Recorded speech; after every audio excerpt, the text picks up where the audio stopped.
What's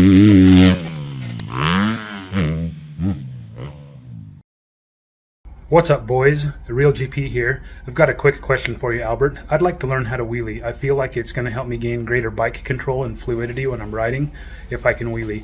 Will you talk about maybe a step-by-step process on how to learn to wheelie, both sitting and standing, and any differences from the normal attack position, like if I need to sit or stand differently on the bike? Thanks. Also, I think at this point I've earned the privilege of throwing a couple shout outs. So first off, Cam, your videos are killing it lately. Awesome. Second, Corey, aka Needs More Practice in the app. Thanks for hooking me up with these awesome contour numbers, and thanks to your wife for cutting them out for me. And finally, I want to shout out to Cam and AJ for actually staying to the end of every podcast. Thanks, guys. Real GP, that's awesome. So when those guys went to class, the whole group had the same numbers, which was actually helpful for me to know who was in the app during class. What? Pretty funny. So what was the question? Oh, wheelies. Okay, great question. And yes, you're exactly right.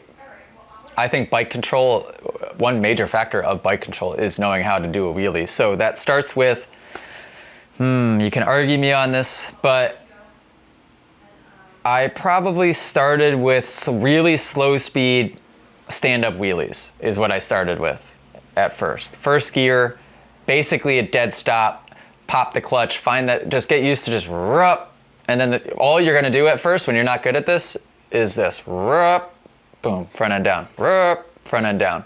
You're gonna probably have to do that for a while. You could practice that sitting down, very neutral position. Some people teach to sit further back on the seat when you do a wheelie. That might be true because that puts you over top of the axle, right? I've always just sat dead center and it seems to work well enough, maybe a little further back. And having your foot near the rear brake is really helpful when you first learn so that you could, and if you go too high up, boom, slam the rear brake and you're right back down. That way you don't loop out. If you do loop out, don't hold on to the bike, throw the bike. Worst thing you can do is start to loop out and then just be running behind it. That's how you're gonna dislocate a shoulder. That's how you're gonna hurt yourself. Let go of the bike. If you and then it starts to go, just throw it, it's fine. Maybe even take your rear fender off before, because you're gonna be horrible at it when you first learn. It takes a long time to gain confidence with doing a wheelie. Once you learn the stand up or sit down little, then the goal is to try and practice getting a little higher. And, but for me, the second thing, after I learned how to do that, all I did honestly was I started to get comfortable with it, and then I started going to second gear and doing until the gear ran out. Then I started doing third gear, and it would just be higher speed. Then I started learning how I could start a wheelie in first, and I could go second, third, fourth, fifth. I could shift through all the gears while standing up. But that's not really a safe way to learn. I would much rather somebody learn going slower speed. Like I learned that, for example, the high speed, like it's what you'd see a street bike guy doing going down the highway, shifting through all the gears. That's what I learned. And then I learned how to go to first gear and actually control a sit down wheelie for an extended period of time, which is reverse order. Learn the sit down wheelie after you learn the little blip. First gear.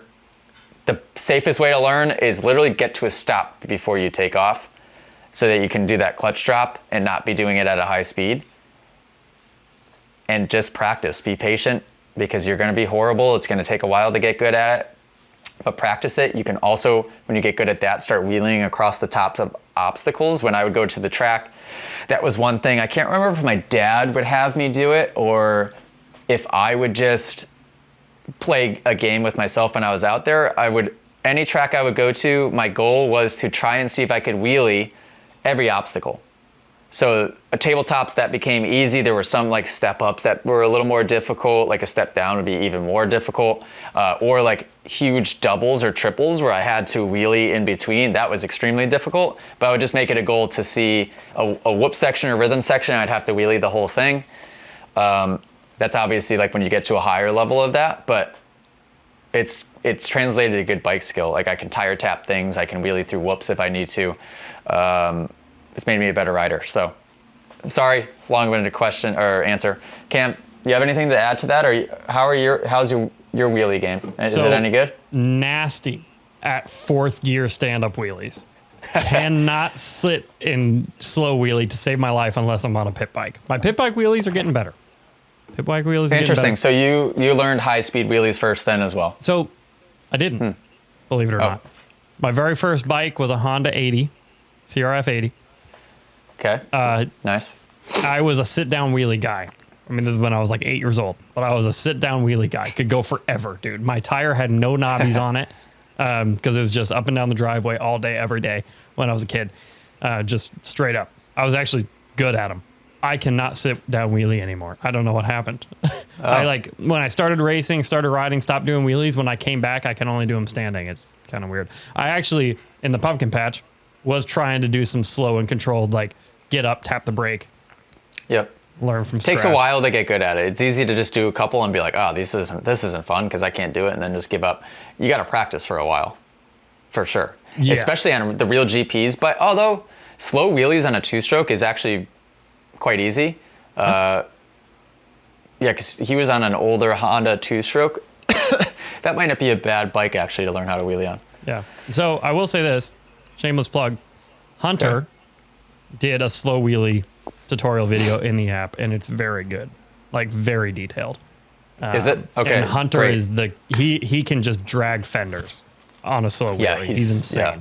Like Jet, I would say okay. is Forget the about that Yeah, tutorial. Jet's the stoppy guy. We have a Jet tutorial video on stoppies, but Hunter gives a killer tutorial on how to do a slow wheelie, and he just drags his fender. It's insane. We should push that. Yeah. Even though it's old, it's a year old, it doesn't matter if it's a good tutorial. Then They got the same sponsors. right. His hair still looks good, you know? Hair, yeah. So Good question, real GP. We love it. Always coming in hot with the good questions. If you guys enjoyed this podcast clip and you want to listen to full episodes, go download them. Spotify, Apple Podcasts, and I think that's it. Go download them there. Give them a listen. If you want to watch full episodes, which I tell you what, it's even better to do that, go to club.themotoacademy.com because Moto Academy subscribers inside of the app have exclusive access to watch the entire episodes. And not only that, the subscribers actually can send in their questions to be answered on the podcast as well. Club.themotoacademy.com. Go subscribe.